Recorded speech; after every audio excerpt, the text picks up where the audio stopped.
Java uses double precision 64-bit IEEE 754 floating point scheme to represent doubles also. Its value range is also unlimited. We have discussed in floating data type. The double data type is generally used for decimal values just like float. The double data type also should never be used for precise values such as currency. We will discuss in next video regarding this. So its default value is 0.0d like floating point. Now let's do a demo to give clear idea about this. So I have created a class double demo. First we will check for default values. So compile it, close it and run our main method.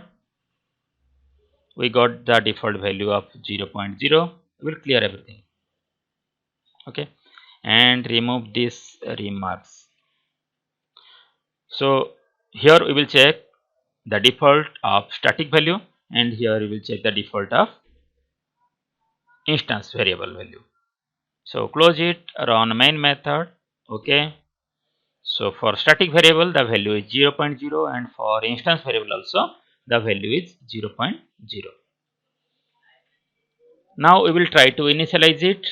In case of floating point variables, we are initializing with any decimal number by putting a trailing f, but in case of double, no need to put f. So compile it, close it and run main method. Okay, so we got both the values 0.5 and 0.0. Now you got clear idea about doubles. In next video, we will discuss why we should not use doubles for currency or monetary calculations.